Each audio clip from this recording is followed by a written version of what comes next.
Hey guys, what's up? Welcome back to another exciting episode of Lending Leadership with the Mortgage Pros. My name's Robert Fillyaw, managing partner with HMA Mortgage. Excited to be joining my cohorts here, Tom Mills and Dave Holland. Hey fellas, how are y'all doing today? What's going on, Doing man? great. I'm glad to be back. The first one was a lot of fun. I'm excited. We're just gonna, keep getting better and better, gooder and gooder, as they say down here in the South. And excited about the topic today. I wanted to kick this off. We're gonna be talking about a little bit about how do you know you're in the right place? How do you know you're in the right company? And I heard a really interesting statistic this week. I'm doing some coaching with Richard Milligan, who is probably the OG GOAT when it comes to recruiting and everything, all things building your team, right? And he shared a couple stats with me. I'm going to share with you guys and kind of kick this conversation off. Did you guys know 29% of all originator moves happen in Q4? Kind of timely as we're coming into as we're in Q4 now. 22% of originators that produce $20 million or less will make a move, and 15% of originators that produce between 20 and 50 million will make a move. And so of those moves, 29% of all of them, almost a third, happen in the last quarter of the year. What do you guys think of that? Well, the fourth quarter number is not shocking to me. That makes sense, right? Business is usually a little slower in most parts of the country, the fourth quarter. But the fact that 22% of people closing 20 million or less move and 15% 20 to 50 million in total move, that's a crazy stat to me, that many people are unhappy. I wonder what that stat looks like 5 years ago or 6 years ago, with people getting big signing bonuses and kind of getting stuck at their current spot. Yeah, I mean that's certainly going to slow some people down from moving. I wonder. I think that while it has something to do with the time of the year, and I think you make some LOs make the move in Q4 to start the year off right and the next year, and I think that's a lot of times people are always looking ahead at that next year and waiting to get something started for the next year. And I think when they look at that, they should be looking at what are they putting in place right now and what are they doing right now to make sure that next year is a good, a great year ahead. And ultimately, sometimes that means a move. But the average loan officers with their company, I think it's somewhere like 2.5 years. So 2.5 years, yeah. That's also 30% don't really surprise me, because it's going to have to shake down to that. Yeah, it's shocking, I think, especially for guys like us who focus so much on retention and are blessed, right, with loan officers that are with us a long time and come in and really turn into families. So I think that, like, we kind of look at that 2.5 year number and kind of scratch our heads. I wonder, Tom, to your point, it's interesting. I wonder if, some of these LOs just go into business planning and starting to prepare for the next year and kind of look at the year that they're ending, and they're like, well, damn, I'm nowhere near where I want to be. And why is that? And maybe is there a better mousetrap? Is there something that I'm missing that I need to go out there and see if I can find? It's easy to blame the company that you're at. It's always easy to blame the company. Right. Yeah. And, there's a shiny object over here, or the CRM's better. I think sometimes their LOs are at a bad company, bad leadership, bad tech, bad ops, whatever the case may be, high rates. But a lot of times it's not the company. They're at a great company. They're at a company where people are closing 20, 30, 80, $100 million, right? Sometimes it's just the LO, and it's hard to look at yourself, right, and say, I'm the problem and not the company. Sure thing. Well, I think that's definitely hard, right? And I think that's where leadership comes in. It's interesting because I've seen this, right? You can be an LO and be at a great company, but it may not be the company for you, right? Sure, like, yeah. and I think as an originator, this is one of the things I love about our business, and I talk about all the time, right? There's no one way to do this. There's no one single way to skin a cat. You may be that originator that's like, I need every piece of tech, and that's how you do your business. You may be the originator that, wait for it, Dave, wants tons of flyers, right? And flyers are your business, are the bread and butter of your business. Let's right? spend the rest of the show talking about flyers and how those sell mortgages. You may be that originator that you've got to have the lowest cost on the street, right? So depending on really kind of how you're building your business and what you're looking to achieve and accomplish and tackle, I think is going to be part of, are you at the right shop or not? What is the right shop for you? Those are probably some good questions we should dive into. Here's the thing, though. We could get granular as we want to get into this. And you mentioned tech and product and tools and rates and speed and automation and all these things play a role. But let's kind of, it really rolls down to two things. Loan officers want one of two things. They either want to make more money doing the exact same amount of work that they're doing, or they want to make the same amount of money doing less work, right? It's either you're like, I need to make more, or money's fine, I'm just burnt. And I think it really rolls down to those two areas, is what drives people to lead or think or leave or think that those solutions, they have to move outside for them. And sometimes they do. In the last 2.5 years have been weird for a lot of companies, a lot So of LOs. weird. Yeah. So weird. We went from the highest of the highs to the lowest of the lows very quickly. People who are closing a lot of business, their business has been cut down by, in some cases, guys, what we've seen, 80%, 75, 80%. But yeah, I agree with you, Tom. It's make more money or do less work, especially for a more seasoned LO. Yeah. We've seen some companies reinventing themselves too, lost big key producers, but many of them rebounded and brought big key producers in. And so there's a different cultural shift, and you have different people working for different leaders. And, I think a lot of that's happening. This was kudos to the companies and the leaders that retain their sales force over the last couple of years. I would absolutely say that this is probably the toughest retention period that we've seen in a 24-month span. Absolutely. Ever in the history of our business, the toughest retention span, right? Because people get frustrated. And to Dave's point, right, there's not a lot of looking inward, and the market's down, and people want to have some sense of control over their business. And what's the thing that they can change? It's, well, where do I hang my shingle, right? Where am I working with? So that gives them some sense of control that they're going to be proactive and change their business, I think. So if you can work around that and retain your people, and if you have in this market, absolutely kudos to you, to those companies. How does the LO know he's at him or her know that they're at the right place? I mean, that's a million-dollar question. The flip side of that, I think, to dig into, and I'm interested to hear you guys, is what's your non-starters? How do you know when it's time to go? Like, what are the signs, right? It's going to be different for everybody, but there's some concretes out there, right? I know for me, in the as I look back on any moves I've made, it was either A, operational challenges that did not get addressed and corrected, right? Difficulty closing loans, missing closing dates, things of that nature, or B, to Tom, like Tom's talking about being able to make more money by doing the same business. I was trying to implement things to build my team, and I got railroaded. I got stuck. I wasn't allowed to, put that next piece in. I couldn't scale. Exactly. So those two for me were kind of if those two things go sideways, I'm picking up the phone and having conversations. Well, with leadership of an organization too, so much was kind of swept under the rug the last couple of years.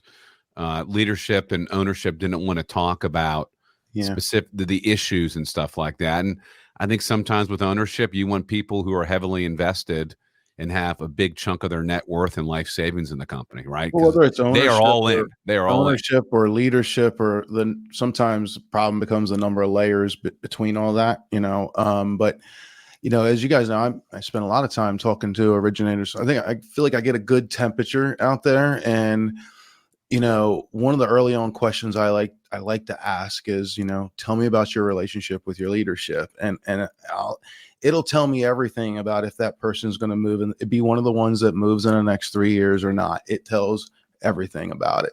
Now I hear a lot of, well, I was recruited by this guy, but then he got let go, or he left and took this big chunk of production out, and then he tried to pull me to this company, and I've been assigned to this other manager, and he's cool. We talked a few times, but you can tell that they're not getting guided. They're not getting shot straight. They don't feel a partnership, and in this much more remote now time that we're in, Loan officers have more independence, and not that good leadership micromanages that, but it's helping them. It's showing them a path. It's trying to pull them down that path. And I see a lot of people just unsure where to turn, kind of like squirrels right now, Squirrels in the road. Yeah. Yeah. I think, we talk about that too, right? I think this goes hand in hand. There's a severe lack of leadership in our industry, and you get these originators that are, out on an island. They put their faith and trust in someone to make a move, and then they look up, that someone's gone, and they're kind of on an island and trying to figure it out on their own. And that's tough. That's a tough spot to be in.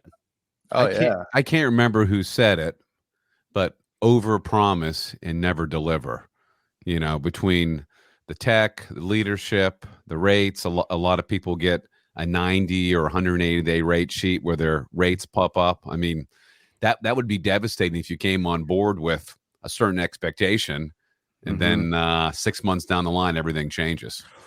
I'm curious about this. Why?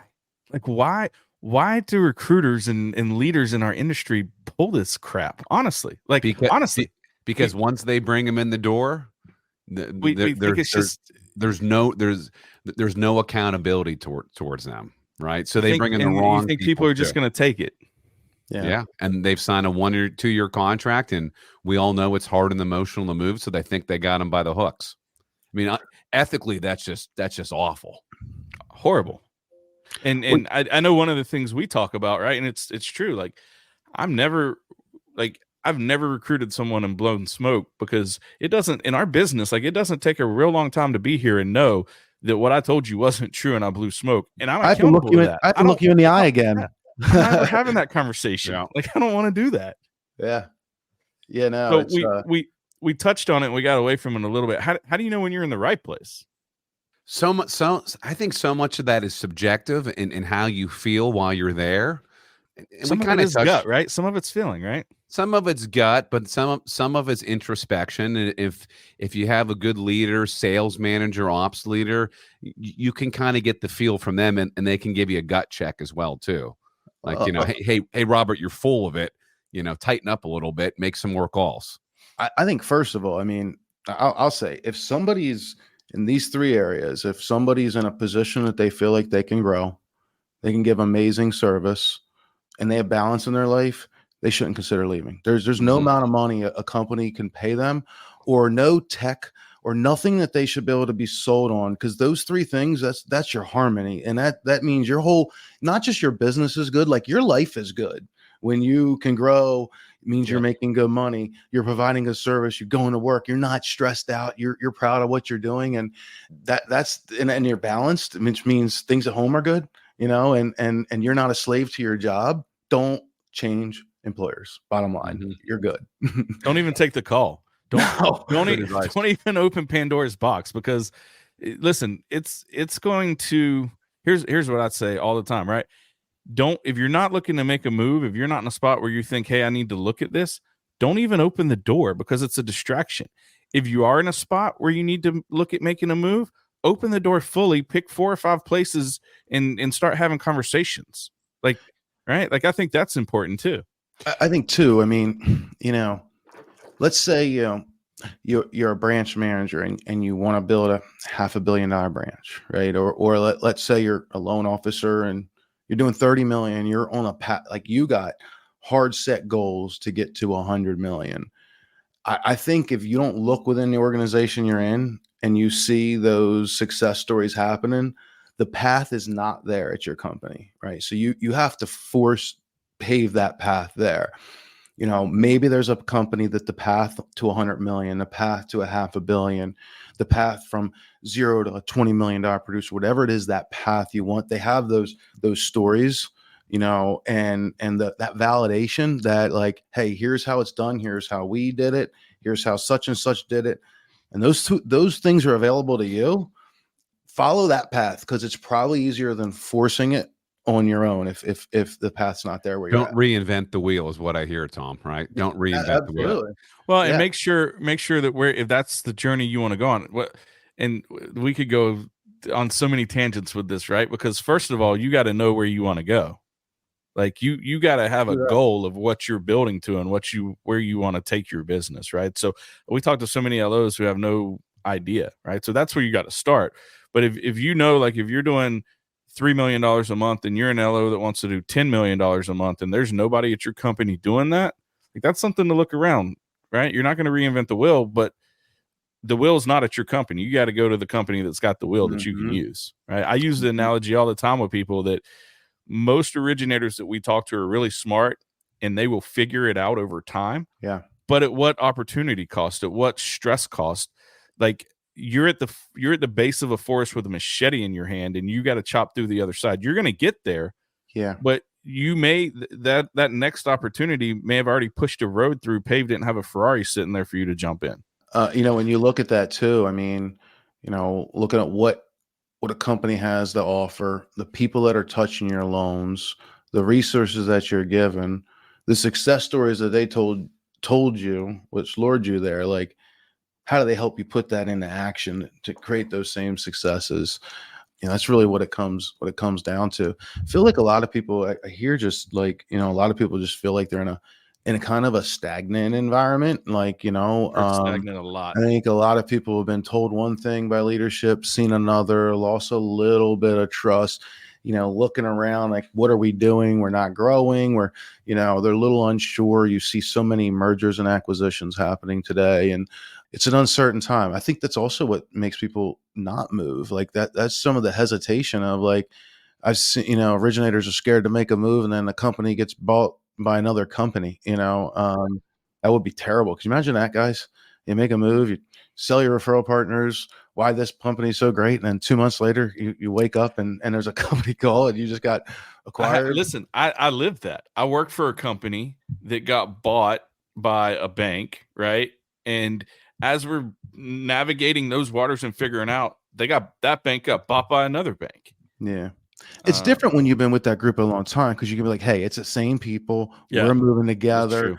It's, we got stronger type of thing. Yeah. But like, it's like you're the new guy there and then you just got jerked around. And that's a tough one. But there's a lot of people that have been through that. And I think, Dave, you said something earlier on in the call about people that took like big paychecks. And I think a lot of them, like that's not what they're looking for this go around. That's not what they're looking for in their next home. They're not looking for the next 2-year contract. We aren't contract employees. I don't know what happened to our industry to where it happened. What, a decade ago, 8 years ago? I don't know why people like the legal red tape, signing bonuses, and then the non-solicits and the non-competes and like I've seen some crazy stuff out there, right? Stuff I would like. I'm like, did you even read this before you signed it? What were you thinking? Have you guys talked to anyone that took a large payday from one of the, let's be real, one of the bigger companies, right? We know they were just writing fat checks. Have you guys talked to anyone that was like, man, I'm really happy here. I'm really glad I took all this money and came here. I haven't talked to a single person. I'm sure they're out there. I'm not trying to poke the bear. I'm sure they exist. I have not met one that's like, yeah, I'm really happy here. And that money was just kind of the gravy on top. Everything else is amazing. Everyone seems to be moderately happy or not happy at all and waiting for their contract to expire. Well, look, when you took that money in early 22, like changes were going to happen. Your business also went, down pretty significantly, so, I think that's been an unsettling time period for those people because they came in and then, the floor fell out on us and, and changes happen. They're working through those changes with people that hadn't even established a trust with yet, and that trust was lost. And then they're fighting from that day forward to gain it back. And you got them on a 2-year contract and the time is ticking, It's a lot of moving pieces all at once. Yeah. Look, you don't retain when their time's up. You retain, I think leadership retains people by the little things they do every single day. You don't just go into retention mode. You're always in retention mode. And Absolutely. as a leader, I would recruit my own people first. We recruit our own people first, you know, because we put a lot into them. I'd rather not lose somebody than bring somebody else in, you know. It's so much easier to keep the talent that you have and help them do an extra, you know, 2 or 3 units a month than to go out and get somebody to move. And, you know, we love doing that too, but it's like, you got to take care of your people. That's leadership, right? Yeah. So we talked a little bit about the average time that an LO moves, right? The 2.5 year mark or so. Is there any thought or conversation around you can be somewhere too long? Do you guys think that, like, there's a measurement where you're like, okay, I've been here 8 years, I need to go see what's out there because I've been here so long? I don't think there's a time period, right? As Tom mentioned, if your business is good, you're balanced, your home life is good, you could be at the same company your entire career, right? But I think some companies, depending on their journey, sometimes may get a little stale, for lack of a better word. You know, that they need to refresh the entire operation. Unless there's growth and leadership within the organization, things can kind of fade away. No, I agree. I think, you know, I think as originators, we have to be invigorated daily, right? Like, we have to be motivated. It's a hard job, right? It's a hard job. And especially looking back on the last 2 years, like, you literally, kudos to everyone out there listening who's still an originator, right? Who went through the last 2 years. When I tell you that it's the most difficult market that's ever existed in the mortgage lending space, I am like, it's 100% the most difficult. I've been in this business over 20 years, you know, through the crash, the Great Recession, all of that. That what we have experienced the last 2 years is the most difficult market we've seen. We've all been humbled. And no doubt, those of you who have grinded it out and made it, kudos to you. You should be really proud of yourself, because you got up every day and you went to work and you did what you needed to do while getting your teeth kicked in by the market, by no refis, by no purchase business, you know, by just all of it, and you persevered. So you should be proud of yourselves. Well, and then there's those that are just in the survive till 25, but like some are thriving in 24, and extra kudos to those. Like, you know, we see it because I've seen some people having their best years. That's really inspirational. And I don't care if that person's been an originator for 2 years or they just figured out how to turn it up in their 10th year of their career and have one of their best years on this year. Those stories are out there. I know some of those stories. We've seen them both. Everyone can learn from those people. And what you always find is that, you know, you make a bigger deal out of things than they do.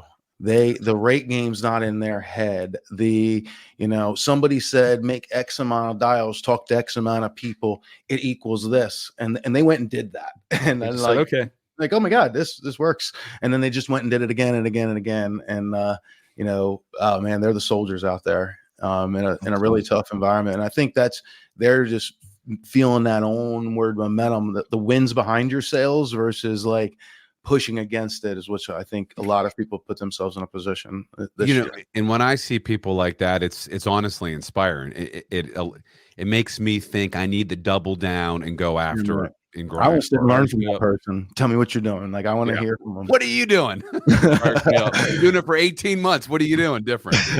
I love it. So, you know, we talked about the checks, the sign-on money kind of being a draw for people. And, you know, let's be real. That was probably for a lot of people who moved in late 21, early 22, that probably played a part in it. That's not really in the market as much now. We're not seeing it.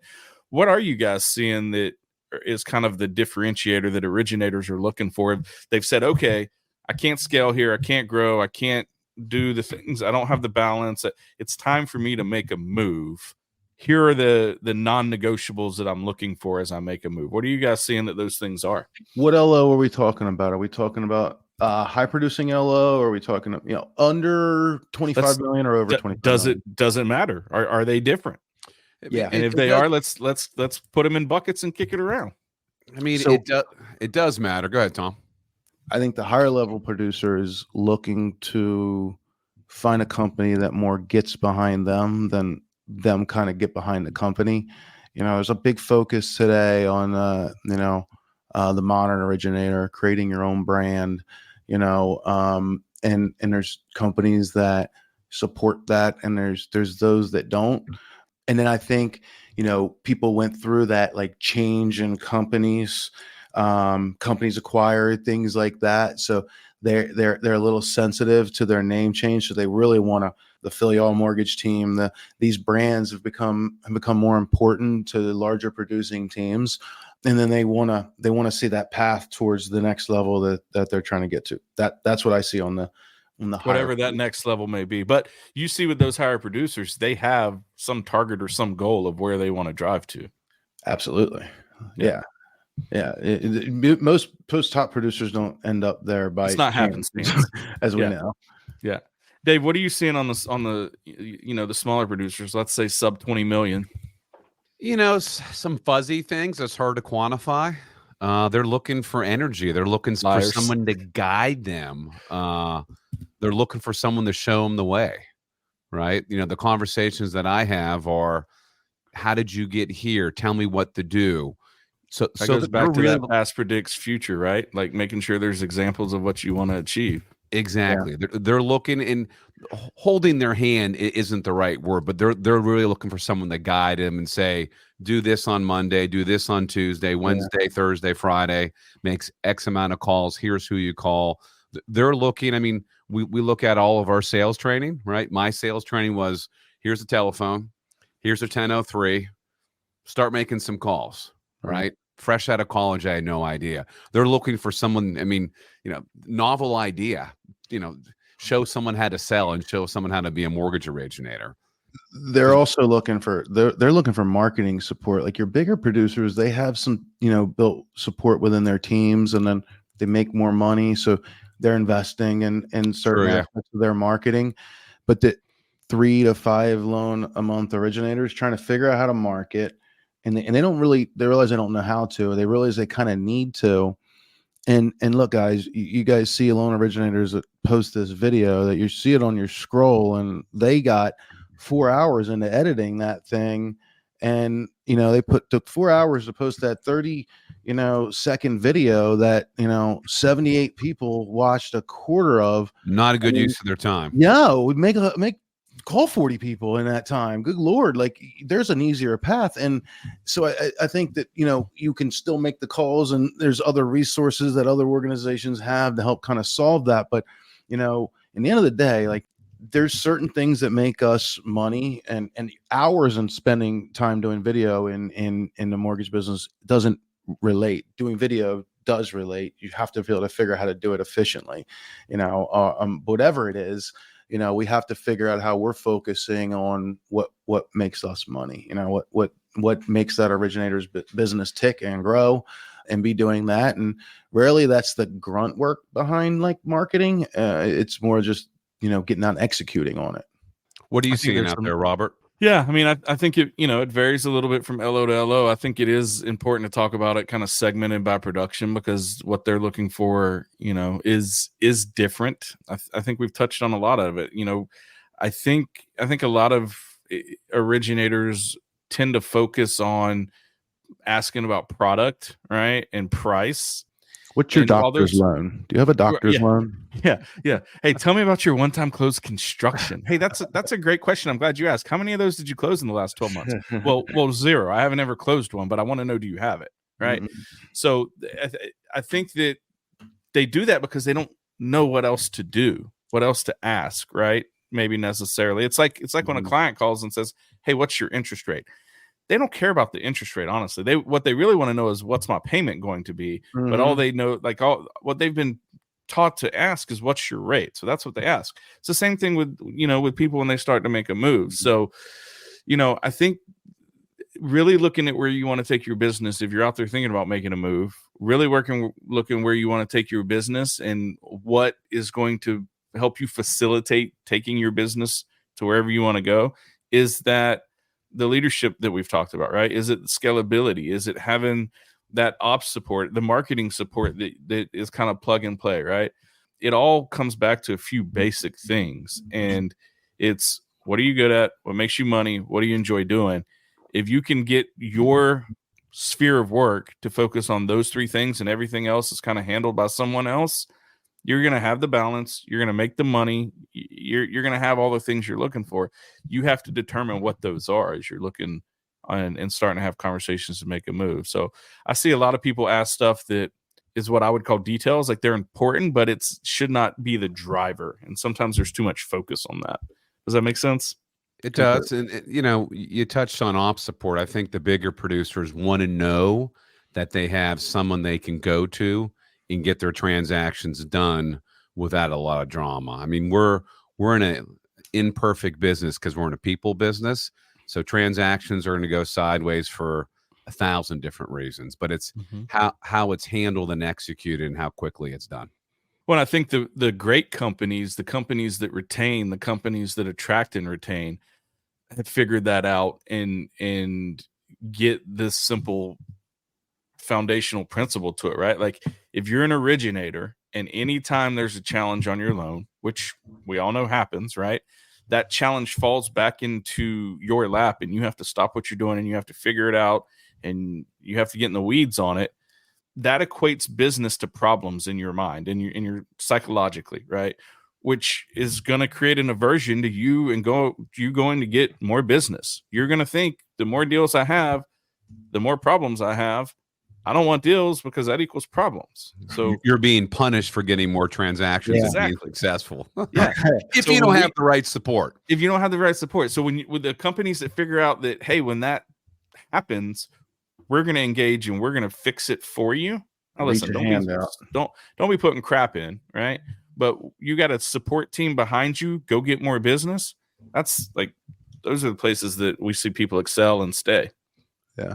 You know, we probably could have took some of the 4 sections that we did in this talk and made it each of those a talk and it's talking in of itself. Tom, that's a great idea, brother, for the next podcast. But actually, so we should end on something. And since we're here to provide value and resources, Robert, I think a great way to end, you would ask the question, or you had said that loan officers don't know what questions to ask. Let's spitfire a few questions that they should ask if they're speaking to other companies or, speaking to their own company about trying to, determine are they in the right place. What couple questions? Let's fire off, guys.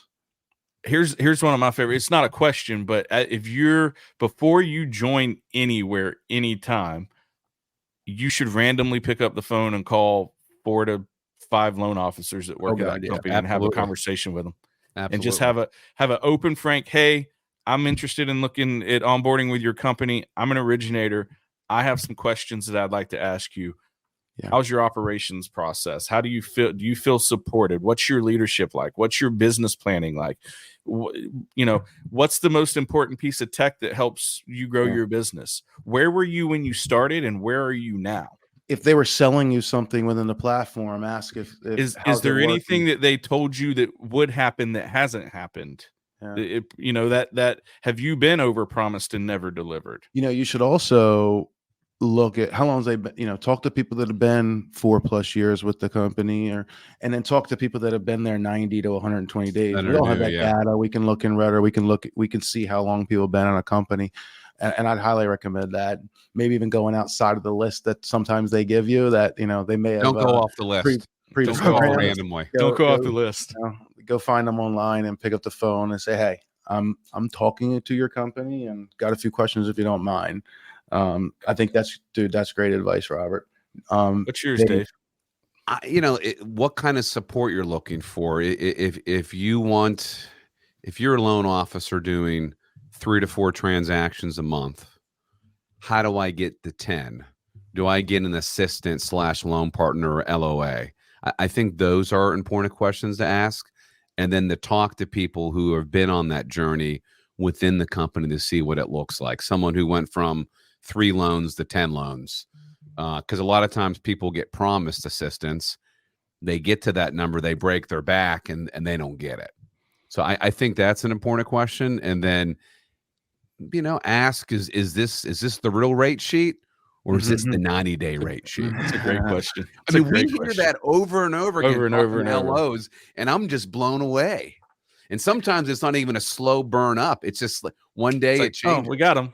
Smarmy, slimy, why are lenders out there not more transparent with their pricing? Like, do they feel they don't bring enough value to justify the money they're? Everybody knows we're making money. We're not. This isn't a not-for-profit industry. Yeah. Like, why aren't we just transparent with it?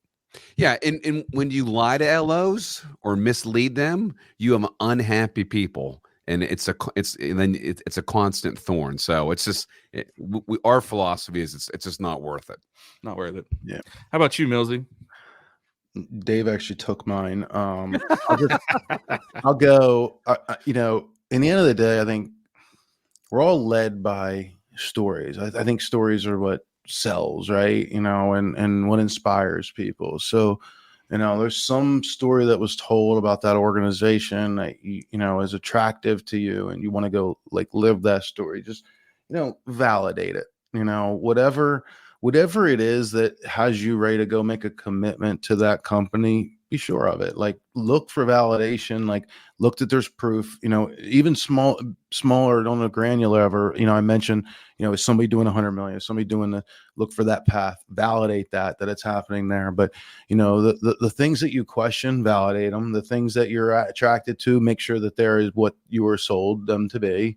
You know, from there, I think a lot of, you know, a lot of questions on the person that you report to and their actually ability to help make decisions and react. Because I see, you know, how much juice do they have? Yeah, can they get stuff done? Can they you affect go to me? them, and can the answer be had, or do they have to schedule 3 meetings to get the answer? And it wasn't important to this guy, and this guy's traveling next week, and it's a month later, and you're like, hey, what's going on with that? You know, we've talked to people like that. So, Nothing you know, what's the chain That's of good, command? Tom. That's good. Like, really understand what's your chain of command. And is the guy you're going to, does he have any influence there? Because he's got to fight for you. You need your leader to fight for you. And in this business, in any company, that's the truth. 100%. Hey, listen, thanks so much, guys, for joining us, and hopefully you found some value in this episode. Go ahead and smash that subscribe button. Give us a like. Make sure you tune in for the upcoming episodes. We're going to continue to just kick it around and hash out topics, and hopefully bring some value to your day. Before we close, guys, I just noticed this. Are you both wearing EA appraisal swag?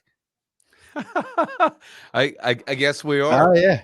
Look at that. I feel left out last week. Hey, shout out to the best appraisal management firm in the company, EA Appraisals. Our boy Will Eubanks down in Dallas, Texas.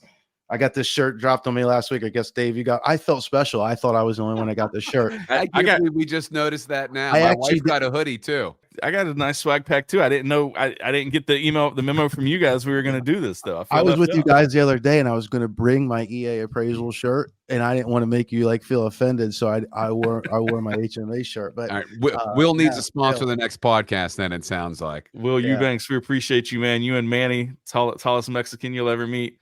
Appreciate you guys. What a great conversation, guys. I really appreciate the topic, and enjoyed just kicking it around with y'all as always. Hey, if you're out there listening and we brought any value to your day at all, go ahead and hit that subscribe button, and be sure to join us here for every episode of Lending Leadership with the Mortgage Pros. On behalf of Dave Holland and Tom Mills, this is Robert Fillyaw, and thanks so much for joining us. Great conversations. Thanks, guys.